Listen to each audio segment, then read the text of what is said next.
Hey guys, it's Janie. Welcome back to the Crafting Bookworm. It's time for my April wrap-up.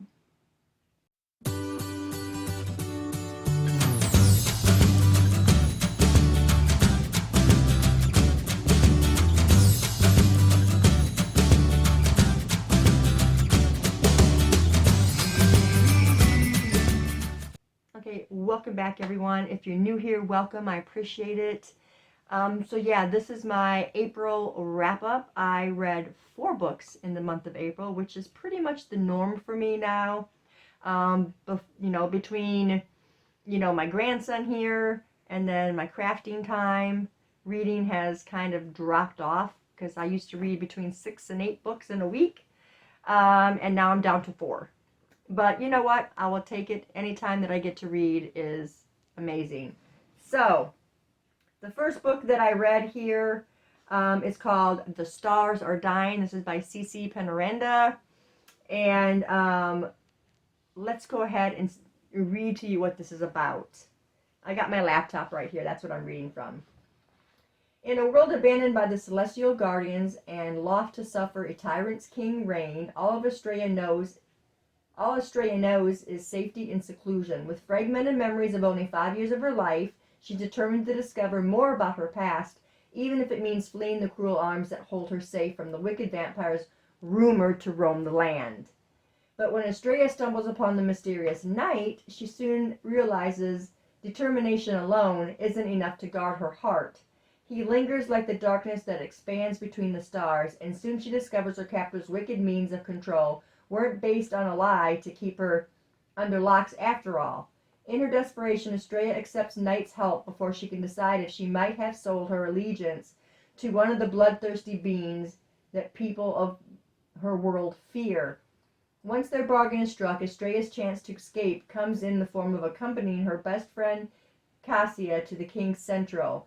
There on a royal territory, it's sanctuary of the Libertatum, a succession of trials hosted by the king in which the human lands compete for a cycle of safety from the vampires seeking blood, claiming souls, savaging after dark. So when tragedy strikes, Estrella must decide if taking the place of a murder participant for the safety of her kingdom is a ruse worth dying for, or if protection and the answers of her past really are her strongest desires. So, as you heard here, we're following Estrella, and Estrella is trying to get her memories back. And she feels like the way that she's going to get these memories back is to go into this competition. Now, there are things that happen to get to that point, which I'm not going to reveal here because I don't want to give stuff away. But Knight is kind of like her knight in shining armor in that current moment. Okay, so the one thing that I thought about Knight was that you didn't really get the complete picture of him and who he was or what species or background he was. And you don't really get that full view of him until book 2. And that was a little off-putting. I kind of wanted to know more about him in that current moment. And so when you get into book 2, it's jumping into the past. And this is how you discover more things about Knight. And that second book is more to explain Estrella's past. Those things that you want to learn about her while you're reading the first book, but you don't. You don't learn about them till you get into book 2, which was the next book that I read. And that book is called The Night is Defying. This one did get a higher rating on Goodreads and a higher rating in my eyes too. It was much better written than the first book, I feel like. And I'm not going to get into all the details of this book since it is the second book. But as I said, in this second book, you have parts which go back and it starts to clear some things up and you start to learn a little bit more about our characters in this second book. Now, there is spice. Why? Why do authors feel like they have to put that in a book? I don't understand it. I used to think, well, if I skim it, then it's not like I read it. I'm past that. I skim it from that first line where it starts till the end. I pass it up. I can't anymore. I've read so much of it, and it's just I just can't. So I feel like it just ruins the story. I know not all people feel that way, but I just feel like it doesn't need to be in there, and it ruins the story for me. And a lot of these, are just extremely explicit.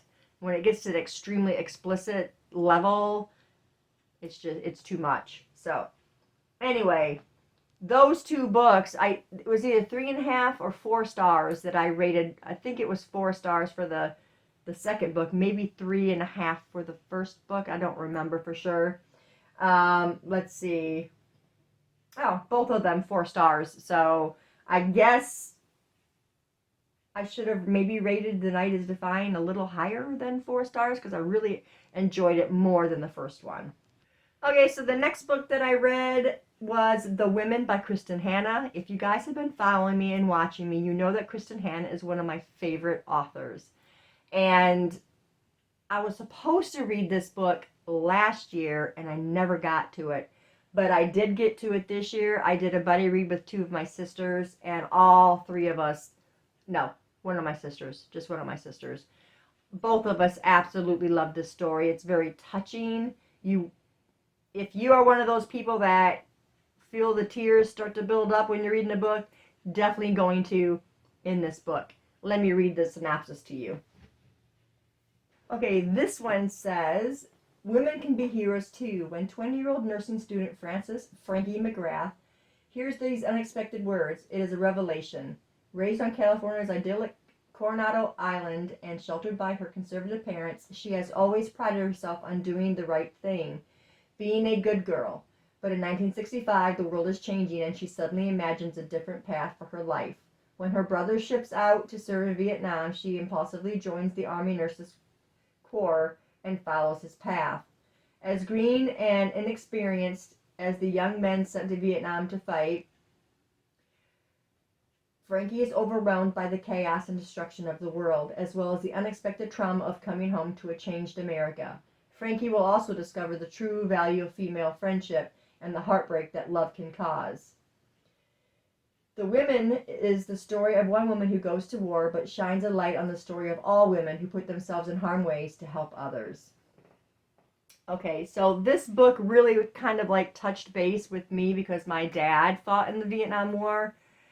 And one of the things that really, I guess, bothered me the most is that a lot of the people said, she would say that she was there, and they said there was no women in the Vietnam War. But they don't think about those women who were nurses and helped save lives, and those women who saw this destruction and saw all these people losing their lives in this war that, just should never have happened.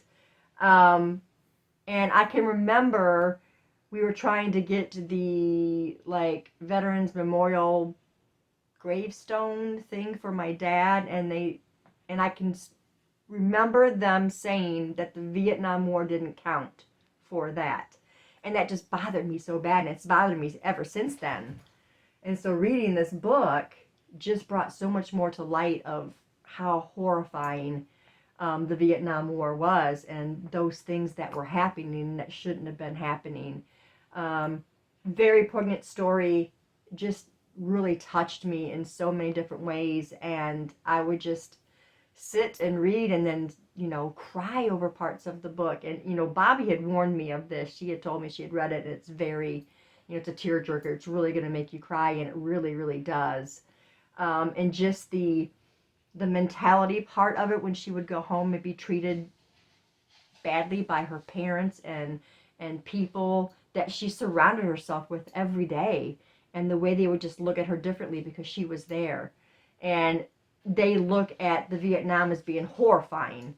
They didn't look at what these nurses had gone through and what they had done to, save lives and send soldiers home. They didn't want to look at that side of it. They just looked at how wrong it was, and it just will rip your heart out. So if you are a person who loves Kristen Hanna's writing and you haven't read this book yet, you definitely need to read this book. It was fantastic. Okay, and the next book that I read was called You Shouldn't Have Come Here by Geneva Rose. This book will be coming up in an upcoming book haul. Strange is the first word that I'm going to say. I'm going to read the synopsis to you. I chose this book to read because of the why. I needed the why for my A through Z challenge. So let's read this synopsis. Grace Evans, an overworked New Yorker looking for a total escape from her busy life, books an Airbnb on a ranch in the middle of Wyoming. When she arrives, she's pleasantly surprised to find that the owner is a handsome man by the name of Calvin Wells. But there are things Grace discovers that she's not too pleased about. A lack of cell phone service, a missing woman, and a feeling that something isn't right in the town. Despite her uneasiness and misgivings from Calvin's friends and family, the two grow close and start to fall for one another. However, as her departure date nears, things between them start to change for the worse. Grace grows very wary of Calvin, and his infatuation for her seems to turn into obsession. Calvin fears that Grace is hiding something from him. So it's wrote in dual points of view, and you're going to have Calvin's view, Grace's view, and things just spiral quickly. And the way the author writes this is that she doesn't let on which one of these characters you gotta look out for. She doesn't really, the way she writes them, you don't see wickedness in the words. You know what I mean? Like, he's not saying, okay, I'm going to do this, and she's not saying, I'm blah, blah, blah. You don't get any of that, so you don't know. I mean, is this guy really obsessed, or does he just really love her? Or, does she love him? Is she, gonna stay? Is she gonna, just all these thoughts going through your brain. So the author does not let you know who is who. She does not let you know what is really on their minds, because a lot of times when you're reading a thriller, you know what that person is thinking and what they're going to do. Or your protagonist knows something's off with this person.